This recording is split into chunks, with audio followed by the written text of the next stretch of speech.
The Wellness Show, Episode 20. Welcome to The Wellness Show, a podcast on health and wealth. I'm your host, Tyson Bannigan, the founder of the Extraordinary Healing Arts Academy. Join me as we get the latest insight, tips, and strategies from wellness providers, coaches, and successful, heart-centered entrepreneurs, and much, much more.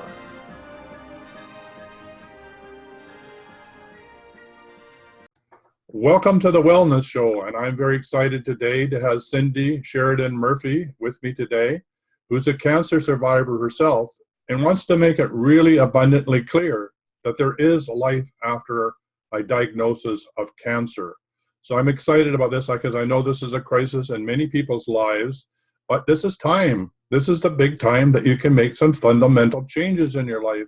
And Cindy's here to help you with that amazing opportunity to transform your life. So Cindy, tell us a bit about who you are and how you got into this area of work. Well, thank you, Tyson. Yeah, I really appreciate you having me on today. And I'm a certified empowerment coach.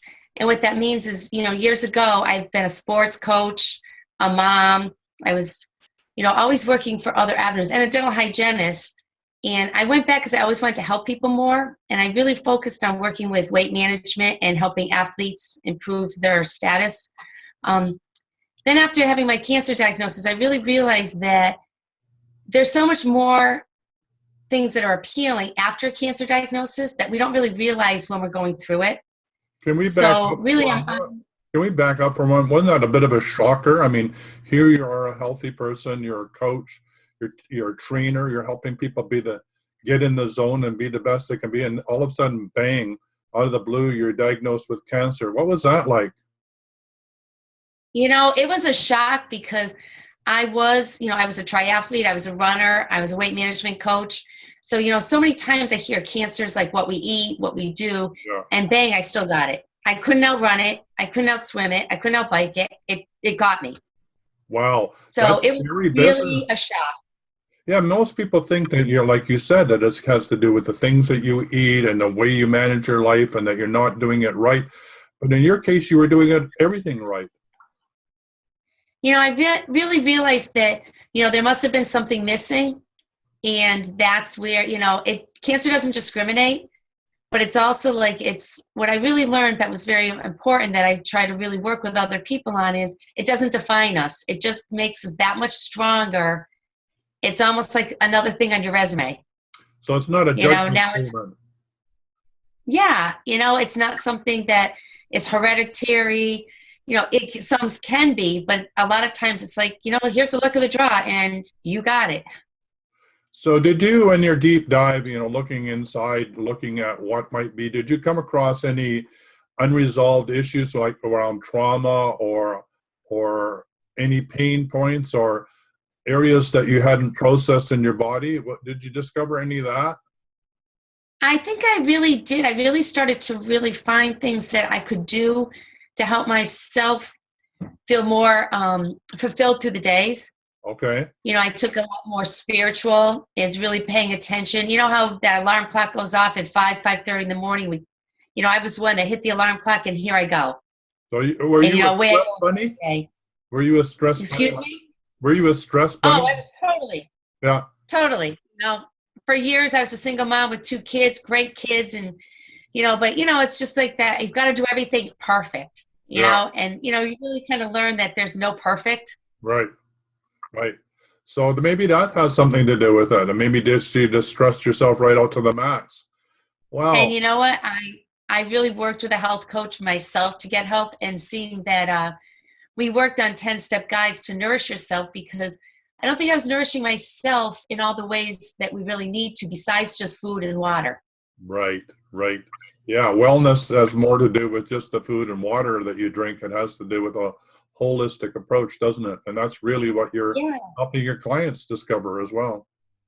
It really is. It's, taking time to have some gratitude each day for what's going on, and sometimes we just go through our days and we're so exhausted by the end, we can't wait for Friday. But why not enjoy Monday, Tuesday, Wednesday? Yeah, you here we know. are with the interview on Friday, and I have 4 of them back to back. But I got to say, I'm so enthusiastic about the topic. So yeah, every moment, every day, every breath, let's be enthusiastic. I mean, we're alive. This is a privilege. That's it. Yeah, It's, even if you wake up with some aches and pains, it's like, you know what? But at least you got to experience those aches and pains. absolutely, Yeah. absolutely. So you're working with clients, and I understand you're a coach. So you do one-to-one coaching. You also do some group coaching. So could you tell us a bit about that? Yeah, what I do is I found that a lot of people struggle with, and myself included, was when your doctor's appointments are finished. You're given that diagnosis, or I should say that clearance of you've been seeing them probably every day for the average it's like for 6 weeks, if not longer. And then they say, oh, I don't need to see you anymore. So it's almost like that safety net's taken away. Right. And I know for myself, I start to get that panic feeling of, well, they become family. I saw them all the time. You know them by name. They know you by name. So with that, I started working with clients, with myself first, and then with clients on what does my day look like? I have all those fears. Is it going to come back? When will it come back? Will it come back? Maybe some of the things that you had given up with friends and family, you don't always want them back. And you may find a part of your life that, for myself, I was a dental hygienist and I couldn't work in that field anymore. So now what do I want to do? In some ways it was a blessing because I'd outgrown that field. I wanted to do something more. And I find that's what some people will do is they don't want to go back to their everyday life of what they were doing before. So it It's a sounds like chance a rebirth. Sounds like it's a rebirth. Yeah, it's a rebirth. So cancer is really saying, hey, the way that you were going before isn't the way to go into the future. There needs to be a reset button. There needs to be a new look at what's happening in your life and maybe deciding what really is your passion. So you help people do that, I guess.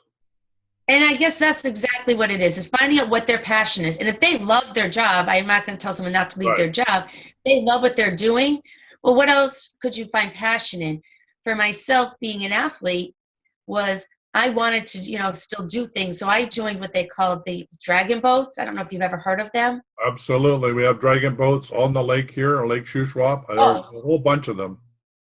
Yep. You know what? A whole team of mine is going up there. They're going to Canada in March, so I have to find out exactly where they're going. Yeah, they may be coming to Shuswap. I know they have races here, and you see all these ladies in pink. And I know out of Expo that there was a number of dragon boats that were gifted as part of Expo, and they got shipped up here. They're being sanded and painted and all getting ready to, be part of the whole flotilla of dragon boats that are here. So it's a big thing here in Salmon Arm on Shuswap Lake. Yeah.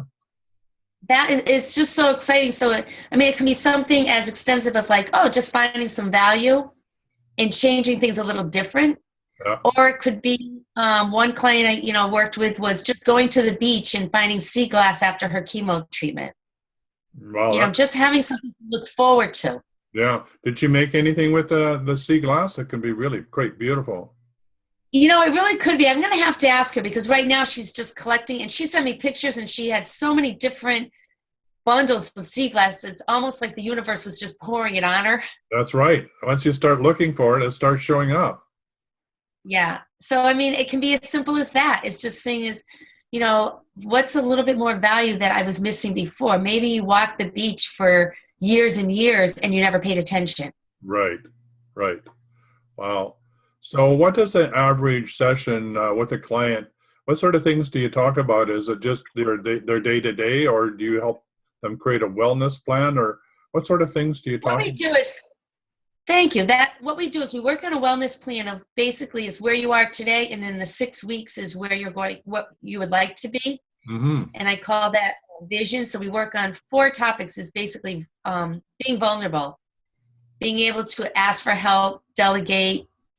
Don't have to be super mom. You don't have to, do everything for everybody. So once they find out that they're vulnerable and they can ask for help, then from there they can have value is what do I value in my day so that I can keep it in my day? And what am I not having that maybe I need to add to my day? Maybe it's meditation. Maybe it's yoga. Mm-hmm. maybe it's time to read a book. You know, And so we work on that, and then we go into our vision. yeah. So after we evaluate our visibility. So 4 concrete, avenues we work with, and we utilize a 10-step guide to nourish yourself. So everything is kind of like what they want to do, what they might be lacking in. So we can kind of go through the 10 steps, and some steps you might be doing great, and other steps you might need some help along the way. So we really kind of create that roadmap so they feel like they're going in the right direction. Yeah, I keep wanting to jump in because it sounds like every person would benefit from that program, not just because you're diagnosed with cancer. So maybe you're the pre-cancer de-stressor lady or something like that. But it seems like I think you're right. I think it's that niche that you're doing. Do you feel overstressed? Do you feel exhausted when you get up in the morning? Is it just too difficult for you to get out of bed? Well, then phone Cindy, because she has a 8-week program to bring back your mojo or whatever it is, right? It seems to me like everybody could benefit from this. And I think everybody could, and I know they could, because, we're always programmed of certain things that happen in our lives that we sleep 6 to 8 hours a night. Well, maybe, you can sleep 5 hours, but you need an afternoon nap. You don't have to lay in bed and just let your mind go crazy. Do something. And if you're not feeling that great, maybe just, read a book then. Do some mindful meditation or some journaling, things that you can start getting yourself in order, that I think a lot of people, and I myself was included, we forget to do that, or I forgot to. Now, that's like the essential part. My first 2 hours of the day are mine. Yeah, that's really important. I know for me, my first 2 hours are really important too. And now the power was out this morning, I realized how addicted I am to going to my computer to do whatever I want to do in those 2 hours before the phone starts to ring. So yeah, we get addicted in all sorts of different ways. We think we're having maybe a healthy lifestyle, but boom, no power. Then we have to make a whole mind shift about, whoa, how do I really start my morning? I'm not really taking care of myself. I'm ready to grab a cup of coffee, sit down in front of the computer and get to work. What happened to those exercises and that walk, Tyson, that you're part of your wellness plan? So yeah, we all fall into that, repetitive program that we have, our default. So it really does take effort, and it does take a coach like you to say, hey, did you do that? What you said you were going to do? Did you get up and do those exercises, or did you do the meditation, or did you do the de-stressing? I know I need that. I'm sure everybody else does, including you. So here's a question for you. Do you have a coach? I do have a coach, actually. There you are. I have a Yeah. Because I find it's someone to help me be accountable. Exactly. Well, that's wonderful, because if you have a coach, then you're living the very thing that you're teaching other people how they need to do it. So I understand you also do group sessions. So you talked a bit about the one-to-one. Tell me a bit about the group.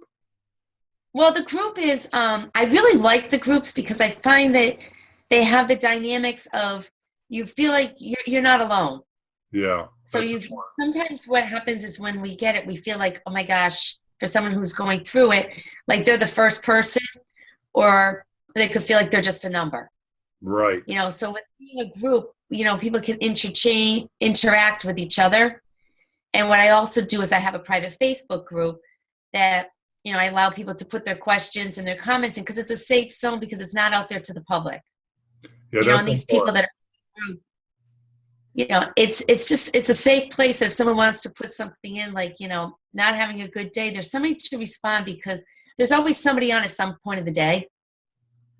And I think that's what happens with the groups, is that they make a bond and realize every day is a new day. It's a new norm, but I have a support. I have that computer. So even if they don't feel like getting out there, they've got the support, unless you don't have power like you did today.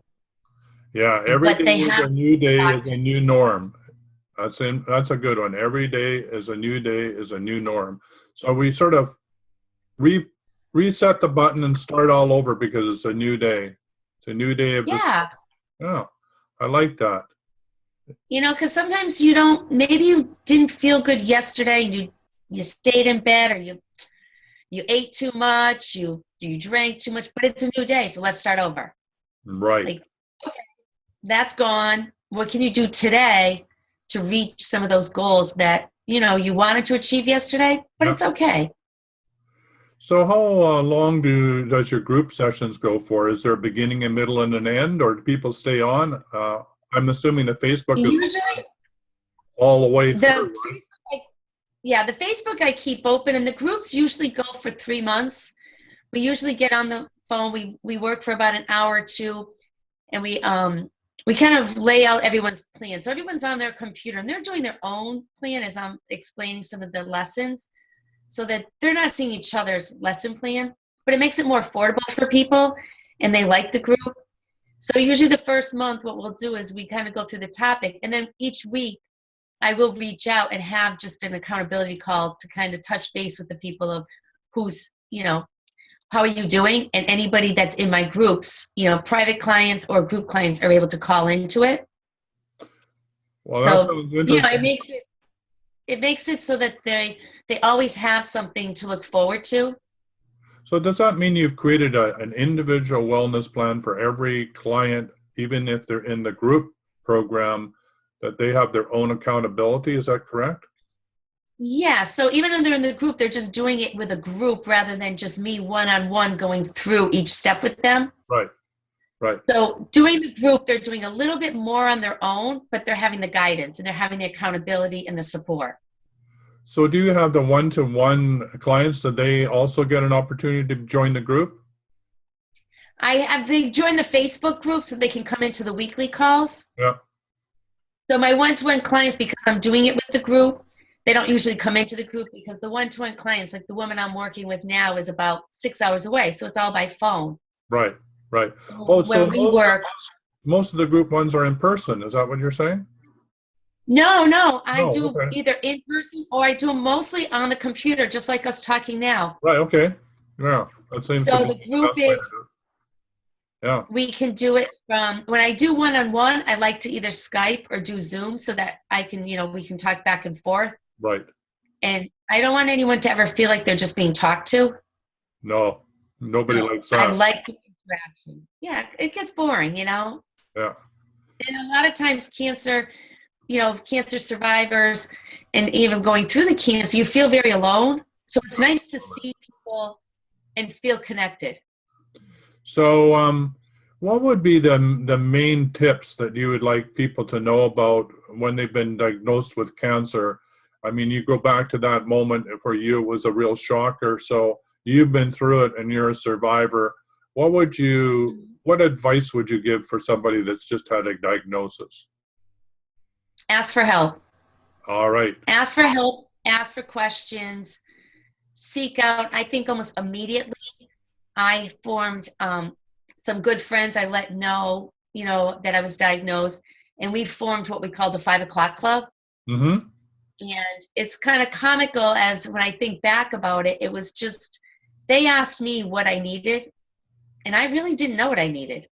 So I think that's what I really start with the newly diagnosed person is, what are your needs? And finding out from them, digging in to find out what are your needs. For me, that 5 o'clock club was, I found between that 4:35 here when I was diagnosed, it was getting dark. Mm-hmm. So it's that transition from day to night. So we kind of made a joke of it, like the 5 o'clock club. So every night between 4:35, one of my friends would call me, send me a text. So it was like I always got through that. And they took it on themselves to do it. That sounds really a great support system. I mean, in the old days, that was the time to have a little drinky poo. It was time to relax. Yeah. I don't do that anymore, but it's true. It's the time we shift gears. And I think that's it, the shifting. Yeah. And so you're there as they shift and think, oh my goodness, that was quite the day. It was really, really busy. And now I'm left with myself and all the thoughts in my head. And then boom, you get a phone call from somebody in your support group that says, how did your day go? Yeah, it makes a lot of sense to just depressure, be able to share that moment with somebody. Yeah, I like that. Yeah. That's really the 5 o'clock club. Yeah. So the 5 o'clock club. So I help everyone, anybody that I work with, like, design their own 5 o'clock club. Great. If they have young children, maybe they need help with daycare, finding out so they know when somebody asks them, what can I get for you? What do you need? You don't need, macaroni and cheese 6 nights in a row. So it's, No. So it's finding out what you need. So when someone says to you what you need, you now know what you need. So that's how I work with someone who's newly diagnosed, Yes. is finding out what their needs are. I've found, and you probably found the same thing, is that like most human beings, we know what we don't want, and we can tell you endlessly what we don't want, but we really don't, not very many of us really think about what it is that we do want and get clear on that. And that's what you're helping your clients do. Okay, you don't want cancer and you don't want the lifestyle that created the cancer. So what do you want? What are you willing to change and transform in your life in this new beginning? And you're there to help them do it. Yeah, and that's what I really find helps people when they go, oh my gosh, I didn't realize that. I didn't know that. And they have other people to help and support them that they didn't realize there was there. That those funds meaning like somebody might be in a financial distress. So, okay, well then let's go in the computer and let's see what's available in your area for funding. So, it doesn't affect everybody. So that's where the one-on-one coaching is. That might be somebody that they're really stressing with that. Right. So do you do in-person sessions as well? Like, do you do groups in person in your town? I haven't, but I go to a lot. So, and I'm more open to do them, but I find a lot of people going through it in their busy lives, being home in their computer, maybe in their pajamas, it just makes it easier. Right. So I think they're more open. Yeah, I think you're right too. I mean, in the comfort of your own home, you can sort of let your hair down and you don't have to put your makeup on and, dress up and go to yet another meeting, right? And drive and do all that. So I think you're absolutely right. Your whole idea is to help people feel comfortable and at home in their own skin. So if they're wearing their woolly pajamas and their bedroom slippers, that's great. It's the end of the day. It's time to let go. It's time for new beginnings. That sounds great. So and it is, and those going through, they need that. Yeah, they do, and that is okay to let go and be in your PJs. Mm-hmm. So, how do people get hold of you? Oh, great. I have a website, thrivethroughcanceracademy.com. They can also reach me on my phone, which I have my cell phone I give to people because, whenever they need it, it's 413-204-4682. And I can also be reached by email, Coach CS Cindy Sheridan Murphy @gmail.com. Well, that's a lot of words, so maybe you can do that again just a little slower. But yeah. All right. And it's all on thrivethroughcanceracademy.com. Great. But phone number 413-204-4682. And my email, Coach CSMurphy @gmail.com. Great. So I know I asked you this question, but it may have shifted a bit. And maybe we can go from the one thing you want to leave people with who've been diagnosed with cancer. You said reach out was the first one. What's the next one? I'd say reach out is that really start to list and pay attention to what you value. Ah, right. And, really see there's things that you value in your life, and there's probably a lot of things that you do that you just don't make you happy. You just do them. So it's sort of like a gratitude for what you have and determining what makes you feel like you feel grateful for where you are. Yes. A gratitude list. It's a gratitude list. And like, what am I grateful for? Because I'm sure in every day there's something that you're grateful for. Yeah, I think that's a good one. It seems to me like a gratitude list might be a really good thing to do before you go to bed. Sort of a summary of the day on all the little things that were amazing, right? That showed up and that didn't seem to be much, but they're really something to be grateful for. And it might be that today you just put your sneakers on. Really. I'm grateful I was able to get my sneakers on today. Yeah, or I'm pain free. Yep. Or that baby made me laugh. It is. I got to go out with some friends. I was able to make my own cup of tea. Right. Yes. Well, I love the work you're called to do. I think it's very, very important. I think you should think about being the de-stress guru, the de-stress coach, especially from the Like that. athletic point of view, what it is to wind your body up to be the best it can be. And, after you've done that, after you've been in the zone and done your race, how do you de-stress? How do you come back to normal, whatever normal is? How do you take those, hormones that have been coursing through your body? How do you calm all that down, and how do you de-stress your body? And for those that have a busy life, like too many people do in our culture, how do you slow down? How do you let go of all that? I mean, to me, that's really the fundamental problem of our culture. But that's just me. Yeah, it is. Yeah, I know I need to learn that every day. So I'm assuming everybody else probably could benefit from that as well. And I have to practice it every day. There's certain days, sometimes in the afternoon, I say to myself, why am I so wired today? Yeah, exactly. And it isn't just the coffee. No, and it's something that, and I don't drink coffee, see? And it's sometimes we have to just remind ourselves is like become conscious of it. Yes. Where before you might have just, I know for myself, is you're so unconscious of what you're doing. Right. It's now become conscientious of like, wow, yeah, I did do that, and I meant to do that. And it's okay I mean, there's to do still that. things you have to do. Yes. Excuse me?